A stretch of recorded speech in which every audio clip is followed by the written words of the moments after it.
Hello, welcome to another edition of the Willie Bragg Show.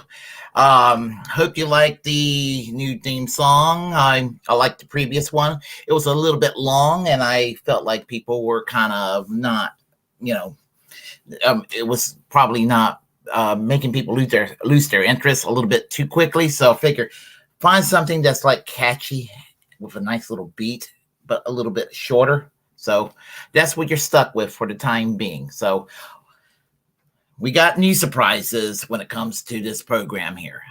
I hope each and every one of you are doing well. Today, we're going to discuss the actor Rob Reiner and a tweet that came out a few days ago that greatly offended me. And so let me go ahead and we'll get to that tweet momentarily. Okay. Yeah, you see this tweet here from Rob Reiner. I hope you can see it well, and I will read it for you if you can't see it well enough. But the tweet said, both Chairman Thompson and Vice Chairwoman Cheney said in no uncertain terms that Donald Trump is responsible for the seditious conspiracy to overthrow the United States government.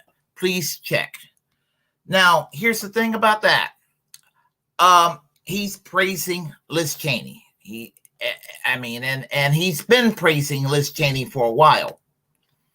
I've told you about this. An enemy of my enemy is not going to be my friend. I don't consider Liz Cheney an ally. The only props I'll give to her is that she doesn't believe in overthrowing the U.S. government, although she supports policies of overthrowing governments elsewhere.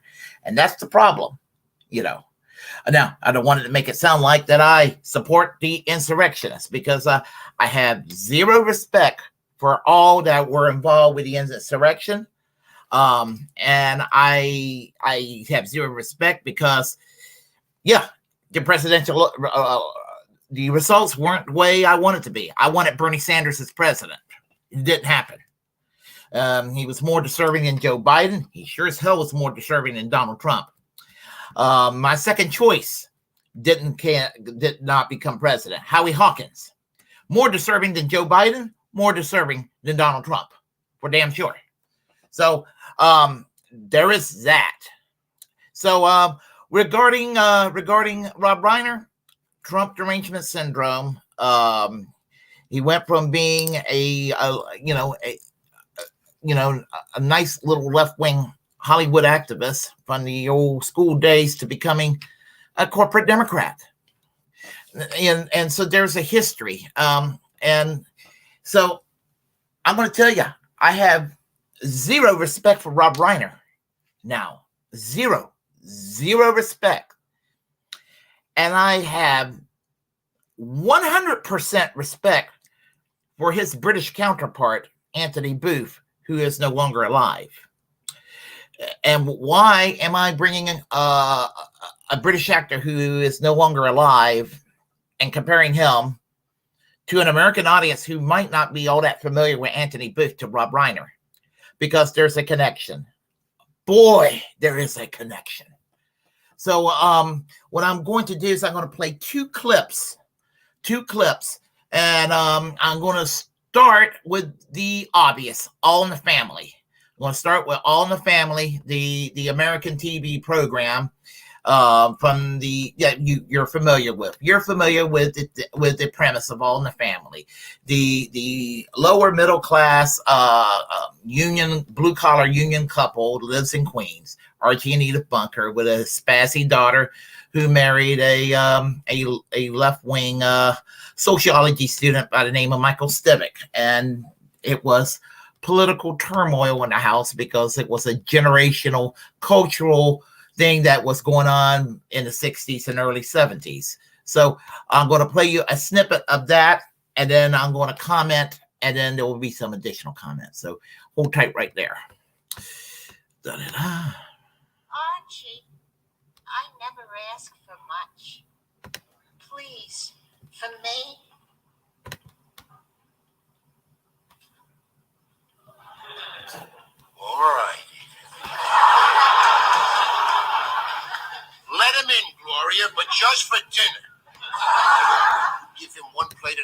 and then throw them out. Michael, just come in and sit down and have a nice dinner. All right. I'll have dinner. But I don't want to talk to him.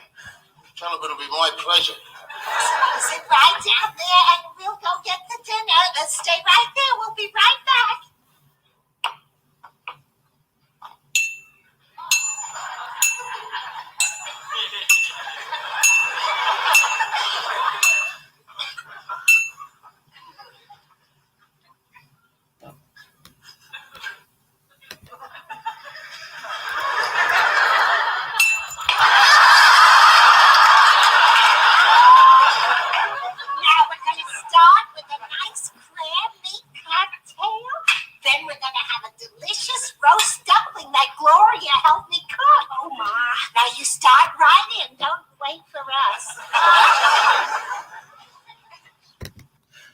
Just to interrupt for a second, I used to watch this program quite a bit. Obviously, being the age I am, I grew up on this program, and you'd be surprised how many young whippersnappers do not know what the hell I'm talking about with this program.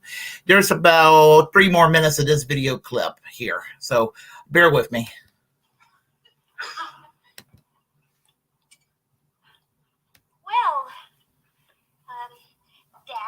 Michael's a big baseball fan. He follows the Mets like you.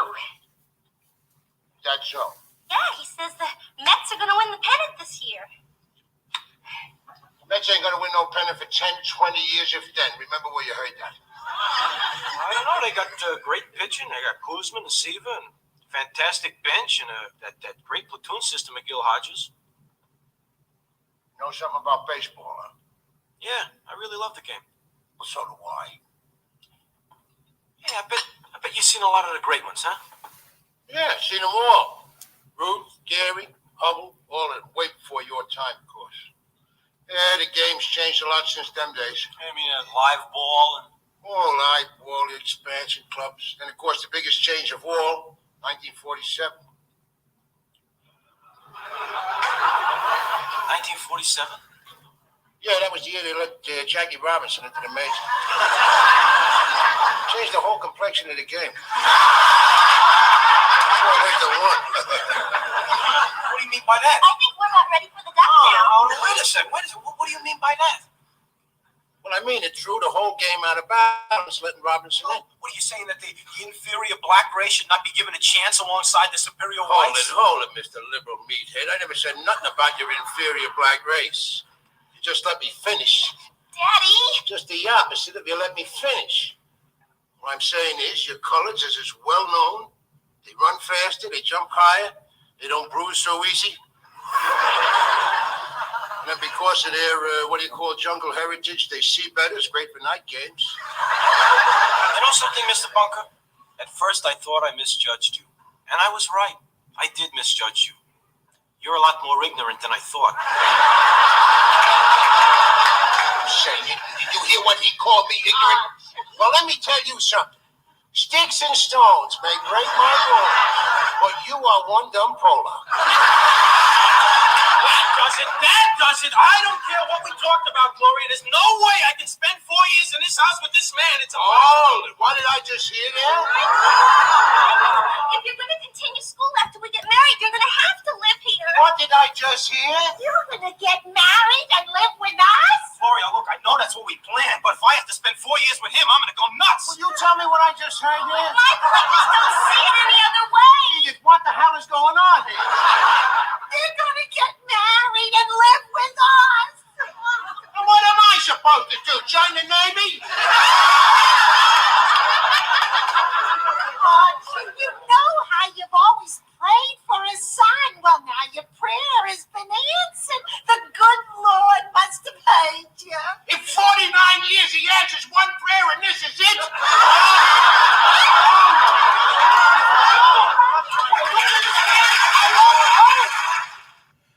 Okay, that was All in the Family. That was basically from the that was basically like that was not like the first episode, but it was sort of like a flashback to when Michael and Archie met when Gloria started dating Michael, and kind of gives you the premise of the TV show.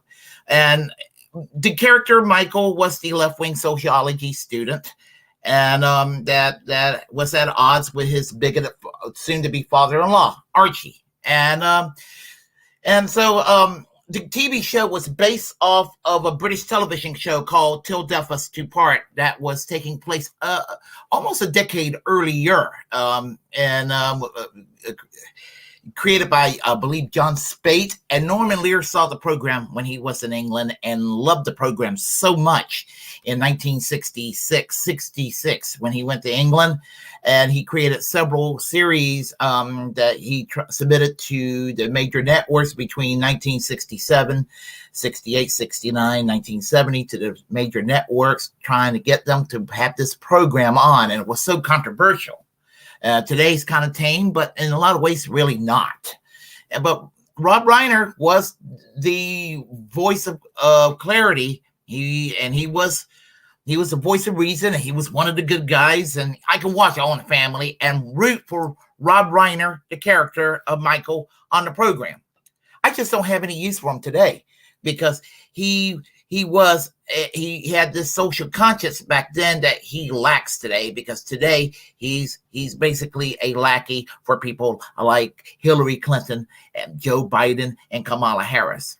And he would look down on his counterpart from back then, somebody like a Bernie Sanders, when Bernie Sanders was Bernie Sanders back then, and yet he remained Bernie Sanders to this day.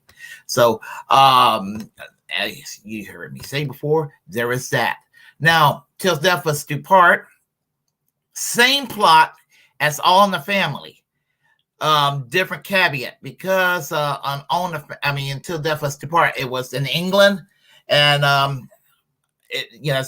Alf was working in the dock, and his wife was Elsie. His daughter was named Rita, and the son-in-law was named Michael. Michael was played by Anthony Booth, who was the left-wing son-in-law, who was a little further left than the Michael character on All in the Family. So I'm going to give you a little snippet of Till Death Us Do Part. And in my opinion, I've always thought that Till Death Us Do Part was a better program than All in the Family. And here's your taste of what would become All in the Family in the United States. And this is what they were doing in England. So here we go. Same program, same concept, but in England. Number one goal. Two up, two down, just like this one. £20,000. Oh, fine.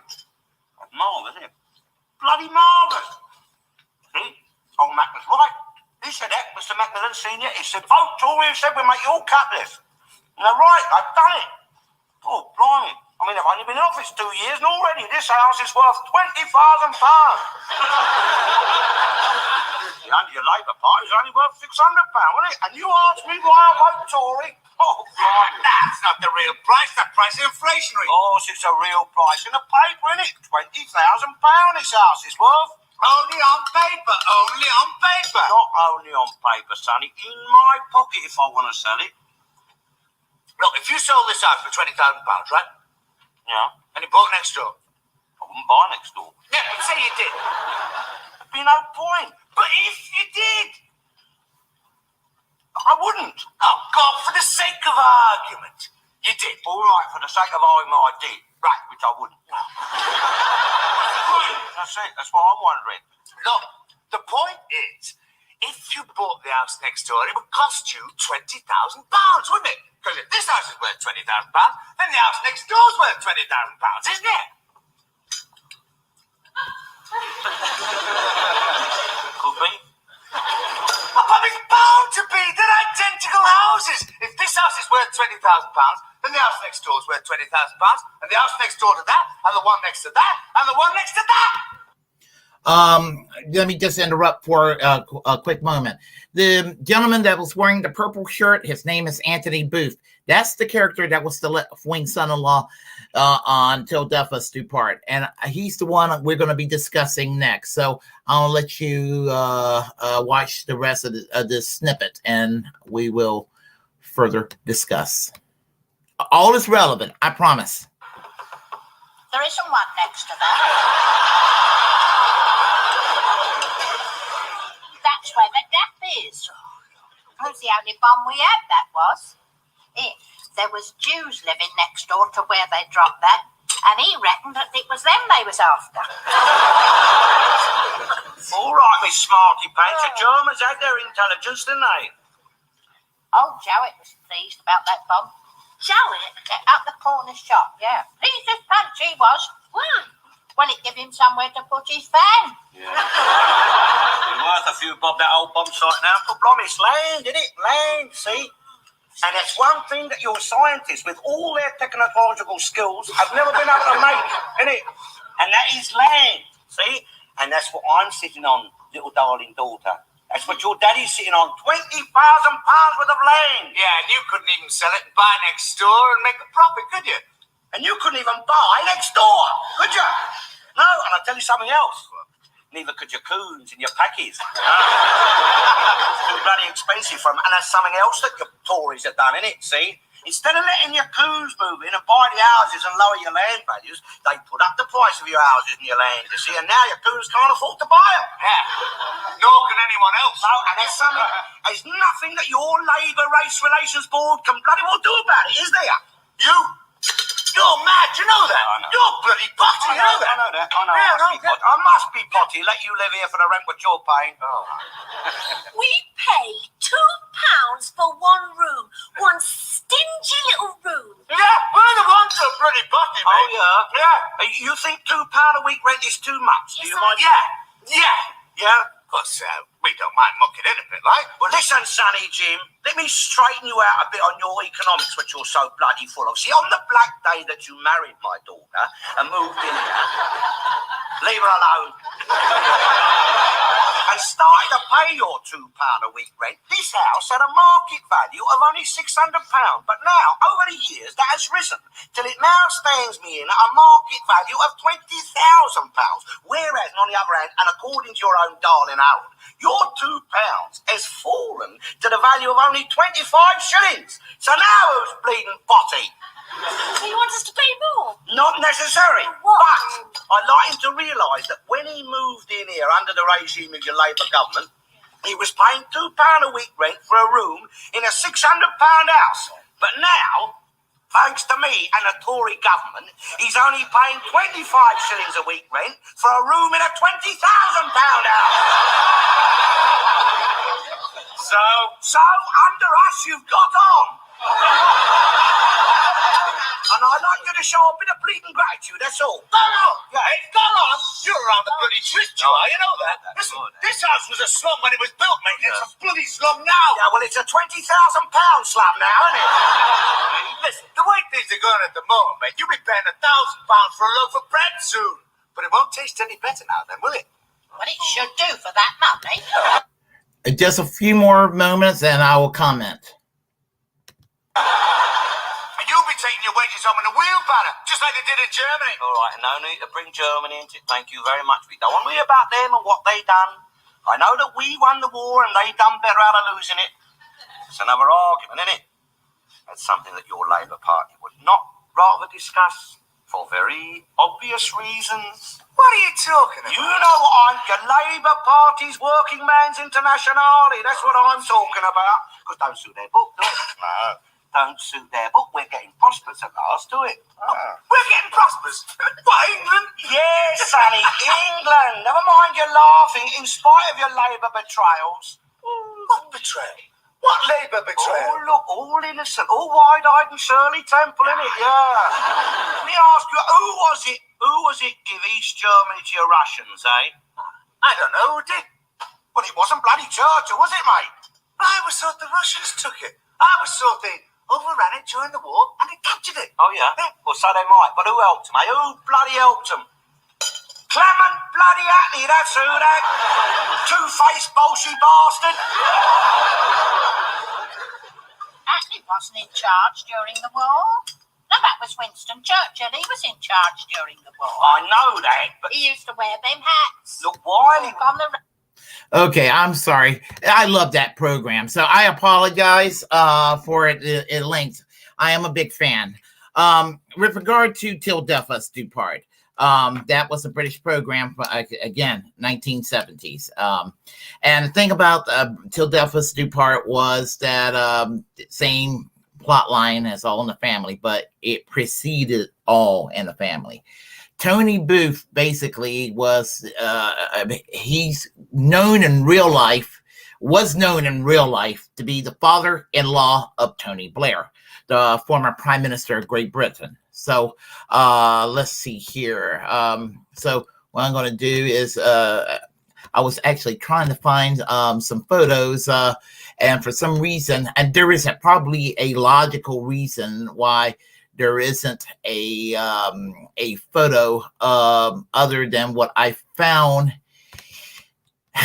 They weren't exactly very close, but regarding Tony Blair and Anthony Booth. Anthony Booth is the man there with the beard on the right as he got older. Anyway, he was a true blue socialist, very much, well, in the case of England, red. He was a true blue red. I mean, he was a very red. He was a red, almost, dare I say, almost a communist. He was old labor. And Tony Blair was almost a Thatcherite. And, and Tony Blair was, he grew up, his parents were members of the Communist Party who became conservative later on. And then while he was in college, he at the university, I believe it was at Cambridge University, he met Sherry Booth, who was the daughter of Anthony Booth, the actor that played Michael Rollins. And then he joined the Labor Party as a lukewarm, apolitical person.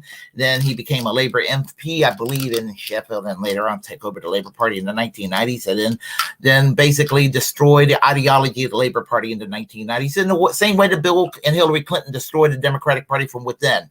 So Tony Blair did the hatchet job to the Labor Party that Bill Clinton did to the Democratic Party. So I already have a bad taste in my mouth about Tony Blair. So there is that. So in that regard, but getting back to Rob Reiner, because it's the whole the correlation I'm trying to make is this, that what I call basically, in his case, the Trump derangement syndrome that lives rent-free in many of these liberal minds, that they are reaching out to people that they had no use for 15 years ago, to the point that they consider Liz Cheney, and they consider George W. Bush, and they consider John Bolton, and many of these folks as their allies. And it just repulsed the hell out of me. And then people who were fighters on the left, and they're, because they may not toe a line or may not be so politically correct, but are significantly far left in some meaningful areas, but may lack in some other areas, are being slammed as right wing. I'm talking about your Tulsi Gabbards and your Glenn Greenwalds and your Jimmy Dores and people like that. And honestly, I have some political difference with them on some of these areas. But I'm not going to sit there and say, well, the hell with them because they don't believe with me on issue A, B, C, and D. I mean, no, I don't expect anybody to 100% agree with me. That is a point I want to have stress out. But the point I'm trying to make is, that when I watch people like this, like Rob Reiner, who was once an honorable man who ends up basically collaborating with somebody who's basically support policies abroad that ends up, with murdering several hundred thousands, if not over 1 million people, that's made suffering to a strong level that actually even harm American soldiers too. I mean, and the correlation is there. Tony Blair is not that far off the removed from what's her name, Liz Cheney, because Liz Cheney is the daughter of Liz Cheney is the daughter of former Vice President Dick Cheney. So so you have that there, and then you realize that Tony Blair was a partner of George W. Bush at that time, and so these two were just so, they were just, I just remember how repulsed I was at that time by those two assholes. Those two clowns. They were just, I hung my head in shame as an American that George W. Bush was my president, and somebody who admired Great Britain, and I've been to the UK and all of that. Someone like Tony Blair, who collaborated with this clown George W. Bush. Instead of working with people like Prime Minister Zapatero of Spain, who did the right thing and removed the troops from Iraq. And people, I forgot who the Labour government was, the Prime Minister was in Australia. I think Kevin Rudd, I believe was his name, in Australia, removed the troops from Iraq as well. And so, and even a conservative like Jacques Chirac was basically questioning the Bush-Cheney doctrine, and to the point where a lot of American conservatives thought that the president of France was a socialist. I'm like, no, he's a conservative. He's a conservative. But the conservatives of France are to the left of the Democrats here in the United States. And that's what it comes down to. Now, interesting story. Well, hold on a second here. Interesting story about Tony Booth is that that while Tony Booth was Tony Booth, after his character of Michael Rollins, over the years, he remained a hardcore activist, unlike Rob Reiner. Tony Booth remained firmly on the left in the UK. Instead of supporting, even though Tony Blair was his father-in-law, Tony Booth politics was much closer to someone like the late hold on a second, the late Michael Foot. If you don't know who the late Michael Foot was, but he was one of my favorite leaders of the Labour Party, the man who should have been the Prime Minister of Great Britain, but unfortunately in 1983, Margaret Thatcher won decisively in that election. And he had a radical socialist platform that called for withdrawal from NATO and renationalizing the industries that were privatized under Margaret Thatcher. And he was everything. He was everything that was considered cringe for everything that Tony Blair believed in. So he died in 2010, Michael Foot. But Anthony Booth's politics is much closer to someone like Michael Foot than it was someone like let's say Tony Blair. So anyway, that I just wanted to go and touch on that. So. And before, and I've often joked that the older Michael Foot gotten, he looked like basically Bernie Sanders if Bernie Sanders was like 100 years old, and he was actually close to 100 before he died. So So anyway, we have here on the chat line, hot retarded chicks.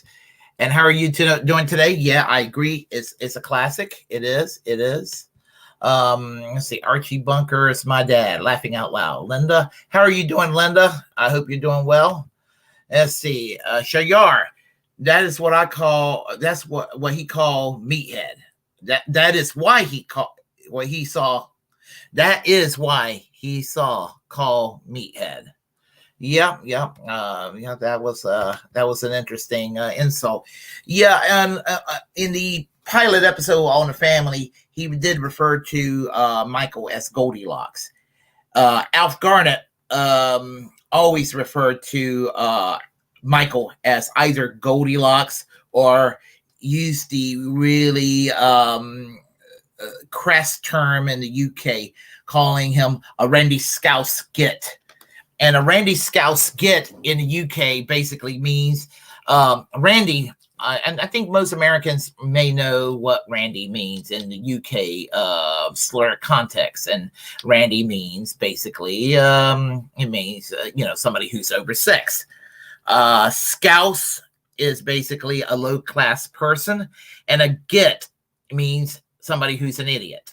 So basically, he referred to Michael as basically an oversex, low-class idiot is what he referred to on the program. And you call somebody a Randy Scouse git in the UK, that'll get you into a fight.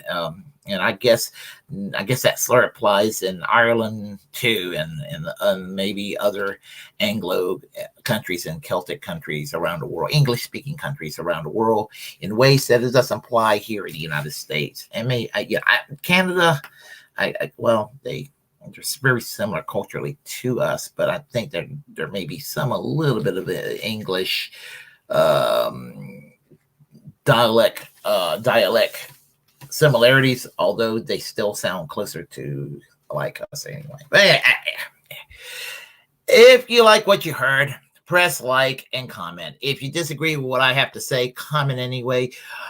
We will have a conversation. Feel free to share the content on this channel. As the First Amendment absolutist, it's my duty to inform you to create your own platform and utilize it. Go ahead and hit that subscribe button, hit that notification bell. And remember, we need to wage class warfare.